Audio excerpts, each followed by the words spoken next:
नमस्कार, स्वागत है आपका अपना प्रदेश उत्तर प्रदेश में। मैं हूं आपके साथ सचिन चौहान। भारतीय जनता पार्टी ने आज लखनऊ में 2024 लोकसभा चुनाव को लेकर बैठक की है। बैठक में राष्ट्रीय महासचिव बीएल संतोष और यूपी प्रदेश अध्यक्ष भूपेंद्र सिंह चौधरी भी मौजूद थे और साथ ही बीजेपी की कोर कमेटी की बैठक भी यह शाम को होनी है।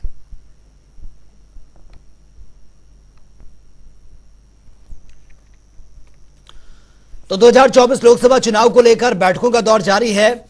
महासचिव बीएल संतोष ने बैठक ली है और आपको बता दें कि बैक टू बैक बैठकें ये हो रही हैं।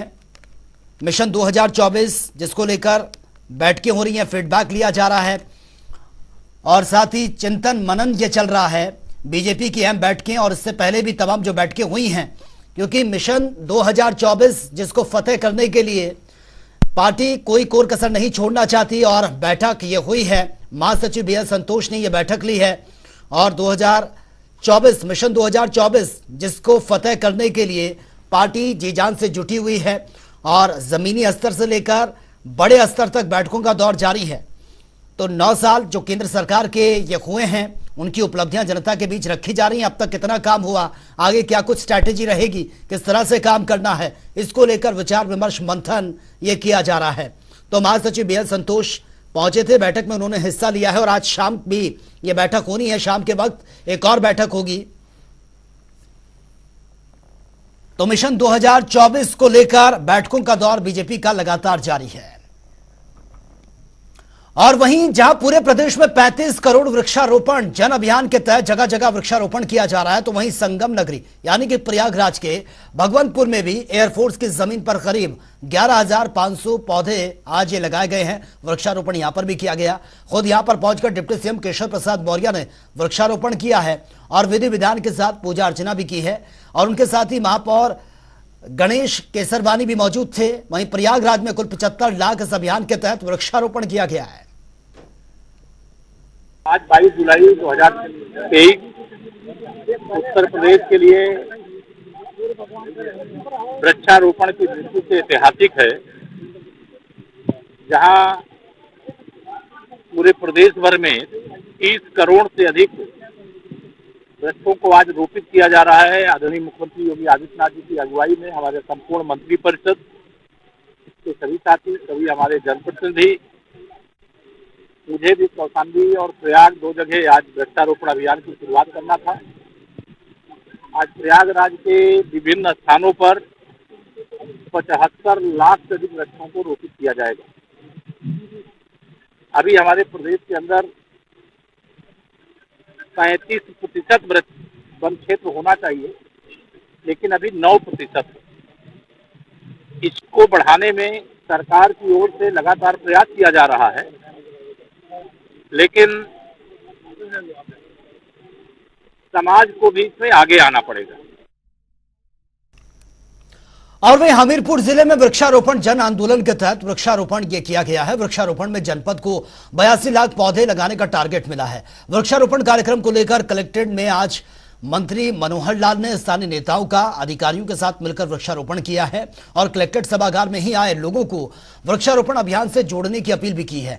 डीएम कार्यालय में वृक्षारोपण अभियान को लेकर रंगोली भी बनाई गई है, जिसका निरीक्षण राज्य मंत्री ने किया है और 82 लाख वृक्षारोपण को लेकर सभी विभागों को टारगेट ये दिया गया है, जिसमें सबसे ज्यादा वन विभाग को टारगेट दिया गया है।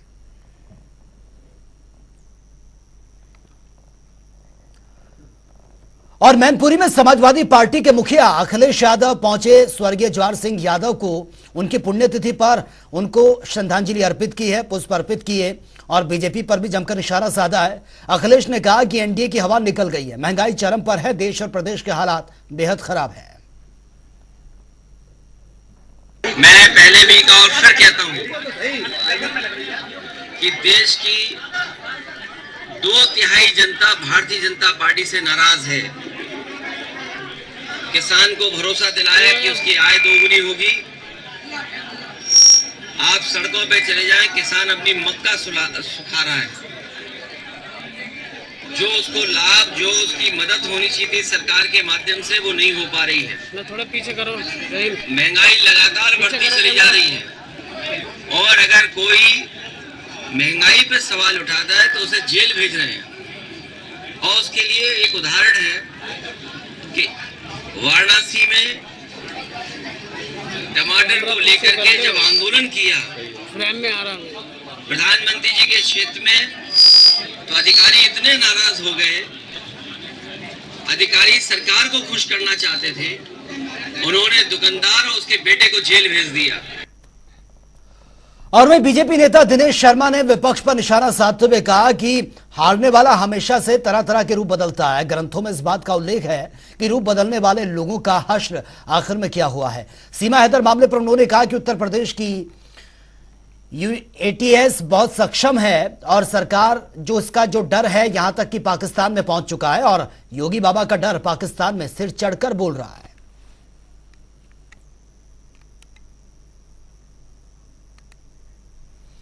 और वहीं लोकसभा चुनाव के पहले वोटों की गणित सही करने में सभी पार्टियां जुटी हुई हैं। जाति की राजनीति करने वाली पार्टियां अपने वोट बैंक को बनाए रखना चाहती है। निषाद आरक्षण की मांग को लेकर निषाद पार्टी का गठन हुआ था। कैबिनेट मंत्री संजय निषाद खुद को निषादों का सबसे बड़ा हितैषी बताते हैं। संजय निषाद ने अपने खून से एक पत्र भी लिखा।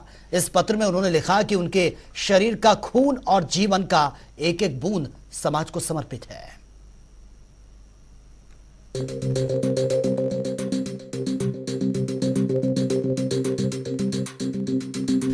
लोकसभा चुनाव के पहले वोटों की गिनती सही करने में सभी पार्टियां जुटी हुई हैं। जाति की राजनीति करने वाली पार्टियां अपने वोट बैंक को बनाए रखना चाहती हैं। निषाद आरक्षण की मांग को लेकर निषाद पार्टी का गठन हुआ था। कैबिनेट मंत्री संजय निषाद खुद को निषादों का सबसे बड़ा हितैषी बताते हैं। गोरखपुर के सर्किट हाउस में शुक्रवार को निषाद पार्टी के राष्ट्रीय अध्यक्ष संजय निषाद ने अपने खून से एक पत्र लिखा। इस पत्र में उन्होंने लिखा कि उनके शरीर का खून और जीवन का एक एक बूंद समाज को समर्पित है। समाज ने हमारे ऊपर भरोसा किया, हमें अपना वकील नियुक्त किया और गोरखपुर का एक लाल इस लायक बनाया उन्होंने कि देश के सुप्रीमो, दुनिया के यशस्वी प्रधानमंत्री के पास दर्जनों बार वकालत करने का अवसर मिला।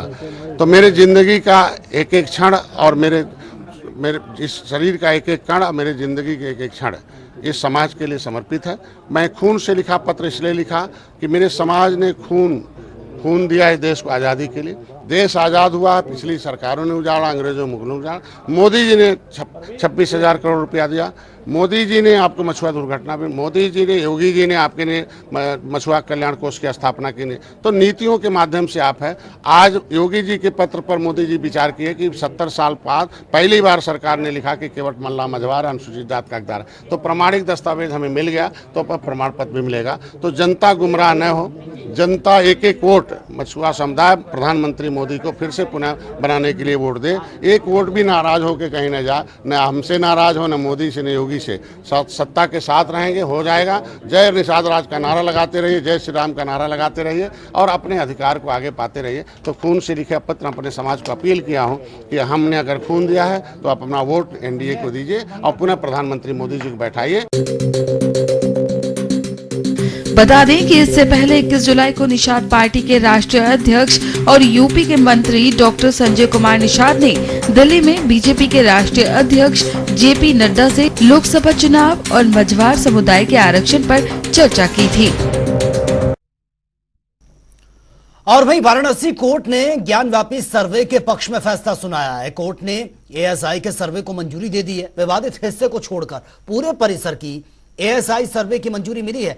ज्ञानव्यापी मस्जिद मामले में हिंदू पक्ष का प्रतिनिधित्व कर रहे वकील विष्णु शंकर जैन ने बताया कि कोर्ट ने एएसआई सर्वे का आदेश दे दिया है। विष्णु शंकर जैन ने कहा है कि मेरा आवेदन मंजूर कर लिया गया और अदालत ने वजू टैंक को छोड़कर जिसे सील कर दिया गया है, ज्ञानव्यापी मस्जिद परिसर का एएसआई सर्वेक्षण करने का निर्देश दिया गया है।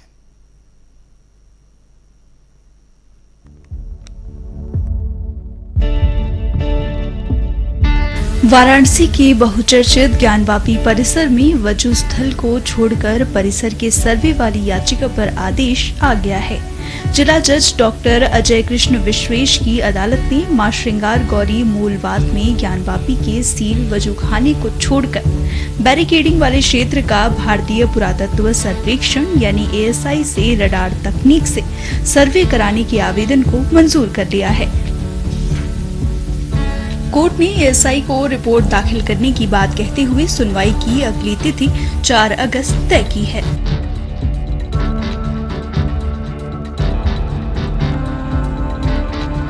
प्रार्थना पत्र द्वारा विपक्षी का आपत्ति आया था, उनका आपत्ति के बाद बहस हुआ था। बहस पर आज आदेश पर फैसला होना था। आदेश में फैसला हुआ जो प्रार्थना पत्र स्वीकार कर लिया गया। वैज्ञानिक विधि से जांच होगी और वह जांच वैज्ञानिकों को लिए निर्देश दे दिया गया कि आप दोनों पक्ष से मिल करके और संवाद करके और एक रिपोर्ट देंगे और उनको वैज्ञानिकों को स्पष्ट निर्देश दिया गया जिला जज द्वारा कि आप वो गुंबज के नीचे, पश्चिमी दीवार और अन्य जगहों पर जो हमारे प्रार्थना पत्र स्थान दिए गए थे, जिसमें कहा गया था संभावना है, वहाँ जीपीआर लगाकर अपनी रिपोर्ट देंगे और बताएंगे और वहाँ का स्पष्ट रिपोर्ट भी देंगे। कहना था कि उस पूरे परिसर का एएसआई द्वारा सर्वेक्षण होना चाहिए।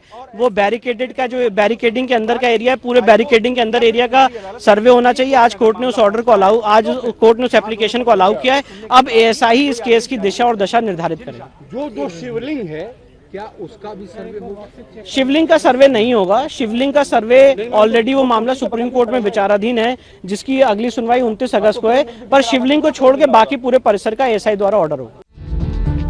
इस फैसले से जहां हिंदू समुदाय में खुशी है, वहीं विपक्षी अंजुमन इंतजामिया मसाजिद कमेटी ने सर्वे कराने के आवेदन का विरोध किया है। हम लोग के विषय में जो हम लोग की मुद्दे चल रहे थे कचहरी में, कोर्ट में, उस पर आज बहुत बड़ा फैसला आया हम लोग के पक्ष में, हिंदू पक्ष में।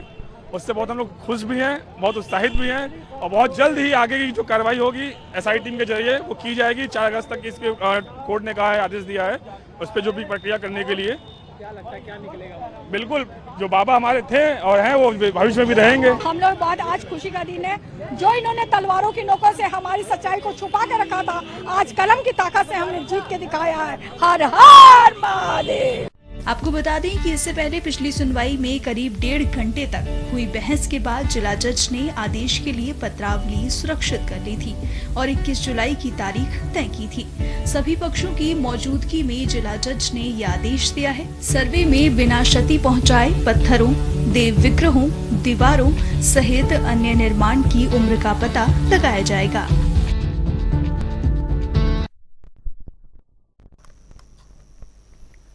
तो चलिए आगे बढ़ेंगे। इस वक्त की बड़ी खबर से आपको अपडेट करवा देते हैं। ये बड़ी खबर सामने आ रही है, ये बड़ी खबर आप तक पहुंचा रहे हैं। तो ये बड़ी खबर सामने आ रही है, उत्तर प्रदेश में आज इतिहास रचा जाएगा। तो 30 करोड़ पौधे लगाने का ये टारगेट रखा गया है योगी सरकार ने और एक ही दिन में ये 30 करोड़ जो पौधे हैं वो लगाए जाएंगे। तो 15 अगस्त को 5 करोड़ पौधे ये और लगाएगी सरकार, यानी कि 35 करोड़ का ये पूरा टारगेट है। लेकिन आज 30 करोड़ पौधे ये लगाए जाएंगे और आपको बता देंगे इसको लेकर जगह जगह कार्यक्रम भी रखा गया है। टारगेट ये दिए गए हैं कि किसको कितने पौधे ये लगाने हैं। वृक्षारोपण का कार्यक्रम ये चल रहा है और खुद आज के अगर टारगेट की बात की जाए तो 30 करोड़ पौधे ये आज लगाए जाने हैं। और हालांकि ये पूरा का पूरा टारगेट 35 करोड़ का है। 15 अगस्त को 5 करोड़ पौधे ये रोपे जाएंगे।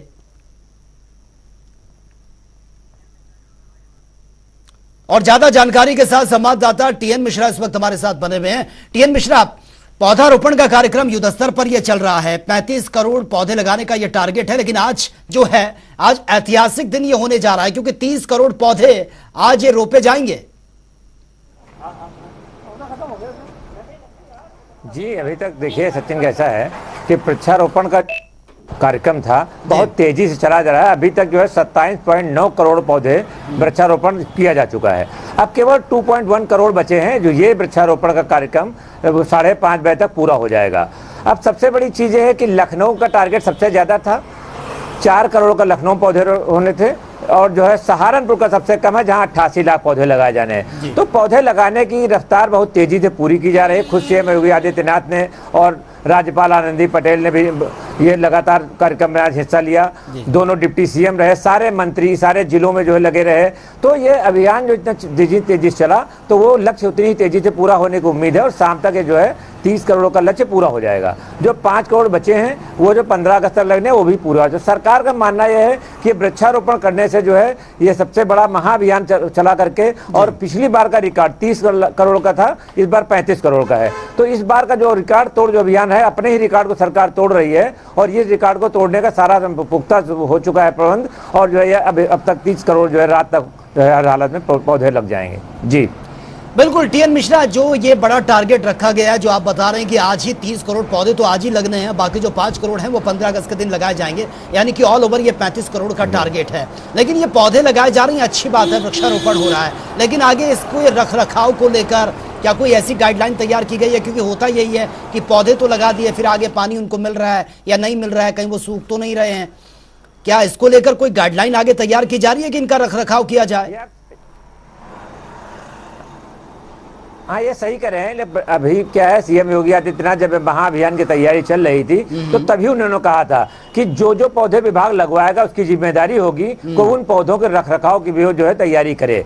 तो इसलिए नगर निगम, एलडीए और जो जितने वन विभाग, सारे विभागों को कहा गया है कि जितने पौधे लगाए जा रहे हैं तो उनकी तैयारी रखे और उनको कैसे पौधों को पानी देना। जो आप सही कह रहे हैं कि होता अक्सर वृक्षारोपण तो होता है, लेकिन वृक्षारोपण बाद उनका मेंटेनेंस नहीं हो पाता, वो पौधे धीरे धीरे महीने 2 महीने बाद खत्म हो जाते हैं। जैसे नगर निगम अभियान चलाया था तो उसने नगर अभियान चलाया, लेकिन धीरे धीरे उसके पौधे खराब हो गए और उसके बाद लेकिन जब क्रिटिसिज्म बढ़ी तब नगर निगम ने पौधों को दोबारा फिर लगा करके और उनको मेंटेन किया। तो ये तो सारे जिलों की जिम्मेदारी है, क्योंकि लखनऊ में 4 करोड़ पौधे लगाए गए, कानपुर में 3.13 करोड़ का लक्ष्य है, चित्रकूट में 2.76 करोड़ का लक्ष्य है, झांसी में 2.58 करोड़ का लक्ष्य है, तो अयोध्या में 2.20 करोड़ का लक्ष्य है, गोरखपुर में जो है 2 करोड़ का लक्ष्य है। तो ये सब देख कर ये लग रहा है कि लक्ष्य जितना बड़ा है तो उतने ही इसे पूरे करने में ज्यादा जिम्मेदारी निभानी होगी और ये मशक्कत करनी पड़ेगी, क्योंकि पौधों का रखरखाव आसान नहीं है। लोग घरों में पौधे लगाते हैं, उनको मेंटेन करने में कितनी मेहनत करते हैं।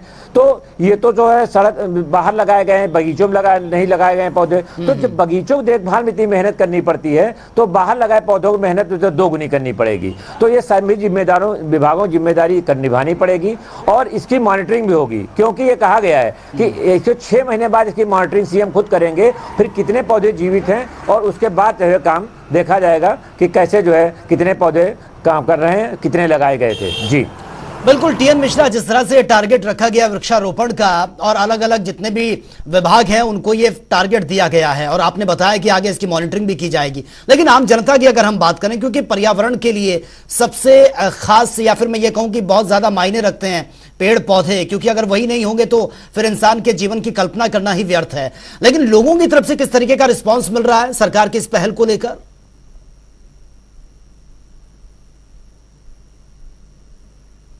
टीएन मिश्रा, आपको मेरी बात मिल पा रही है? जी। तो जहां तक इसकी बात है लोगों की भागीदारी की, तो भाजपा कार्यकर्ताओं साथ साथ आम लोगों की भागीदारी भी इस बार बढ़ी है और क्योंकि बड़े बड़े नेता इन्वॉल्व हैं, अधिकारी इन्वॉल्व हैं, इसलिए आम लोग भी इन्वॉल्व उसमें हुए हैं और कोशिश की जा रही है कि ज्यादा लोग जोड़े जाएं और लोग भी अपनी जिम्मेदारी निभाएं, जिनके घरों के आकर पौधे लगाएं वो भी देखभाल करें। तो ये जिम्मेदारी दी जाए, नगर निगम से भी कहा गया, वो भी देखे, एलडीए से कहा गया कि आप भी जिम्मेदारी निभाएं। तो उम्मीद की जा रही है कि इस बार जो है आम तरह नहीं होगा और बेहतर देखभाल होगी और पौधे जो है जीवित रहेंगे। जी चलिए टीएन मिश्रा, बहुत बहुत शुक्रिया फिलहाल आपका तमाम जानकारी के लिए। तो 30 करोड़ पौधे आज लगाने का यह टारगेट रखा गया है और आपको बता दें कि आगे जो पौधे हैं वो 15 अगस्त को लगाए जाएंगे, यानी कि 30 आज लग रहे हैं और 5 करोड़ जो हैं वो 15 अगस्त को लगाए जाएंगे।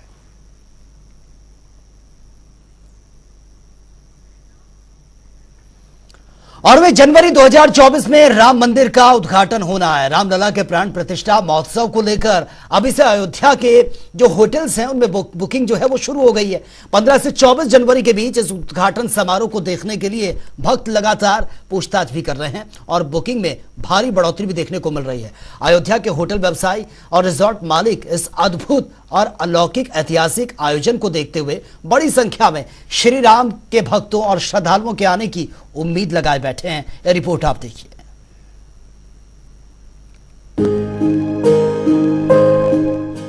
जनवरी 2024 में राम मंदिर का उद्घाटन होना है। रामलला की प्राण प्रतिष्ठा महोत्सव को लेकर अभी से अयोध्या के होटलों में बुकिंग शुरू हो गई है। 15 से 24 जनवरी के बीच इस उद्घाटन समारोह को देखने के लिए भक्त लगातार पूछताछ कर रहे हैं, जिसके चलते बुकिंग में भारी बढ़ोतरी देखी गई है। अयोध्या के होटल व्यवसायी और रिसोर्ट मालिक इस अद्भुत और अलौकिक ऐतिहासिक आयोजन को देखते हुए बड़ी संख्या में श्री राम के भक्तों और श्रद्धालुओं के आने की उम्मीद कर रहे हैं। भक्तों की इस संख्या को देखते हुए जिला प्रशासन भी पूरी तरह से सतर्क है।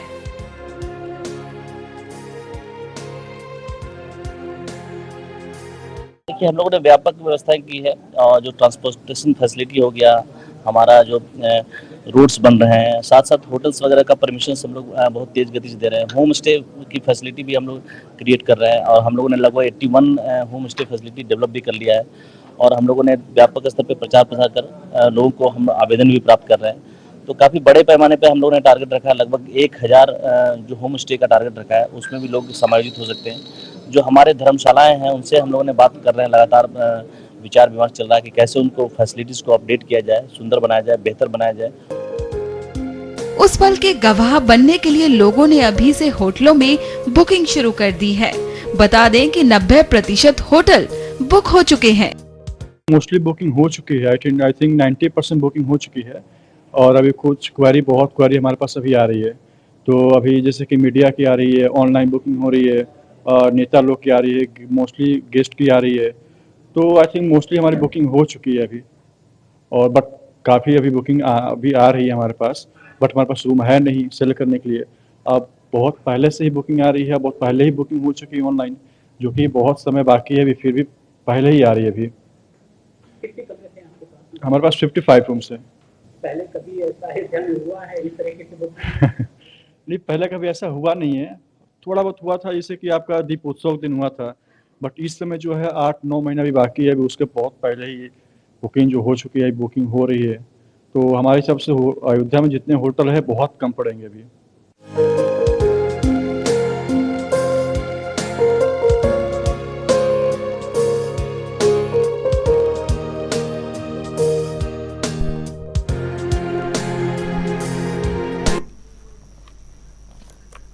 तो चलिए अब बात होगी 4 मिनट में 18 मंडल की। बाराबंकी में मां के अवैध संबंधों के चलते बेटे ने खोया आपा, कुल्हाड़ी से काटकर प्रेमी को उतारा मौत के घाट, पुलिस ने किया गिरफ्तार।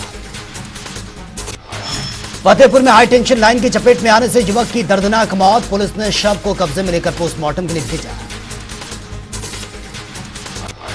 प्रतापगढ़ में बेकाबू ट्रक अनियंत्रित होकर घर में घुसा, 3 लोगों की मौत, मौके पर पहुंची पुलिस। अमरोहा में हाई टेंशन बिजली के करंट लगने से किसान की मौत, करंट लगने से 15 दिनों में कई लोगों की जा चुकी है जान। बांदा में तेज रफ्तार बाइक ट्रैक्टर ट्रॉली से जा टकराई, 2 की मौत, 1 की हालत नाजुक, पुलिस ने घायल को अस्पताल में भर्ती किया।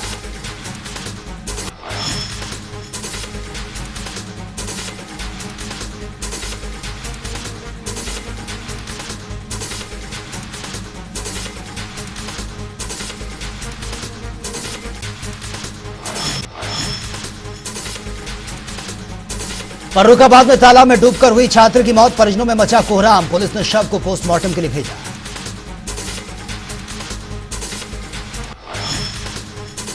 आगरा में बेटे ने बुजुर्ग मां को उतारा मौत के घाट, पुलिस ने बेटे से पूछताछ शुरू।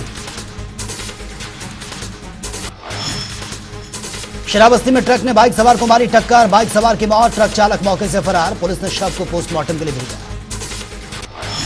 संत कबीर नगर में जमीनी विवाद में बुजुर्ग की हत्या, जमीन के बंटवारे को लेकर आपस में था विवाद, शव को कब्जे में लेकर पोस्टमार्टम के लिए भेजा।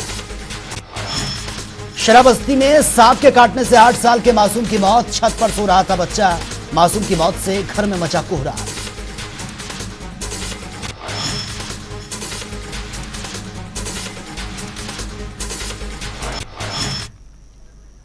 तो फिलहाल इस बुलेटिन में मेरे साथ इतना ही, लेकिन तमाम खबरों के लिए आप बने रहिए जनता टीवी के साथ। नमस्कार।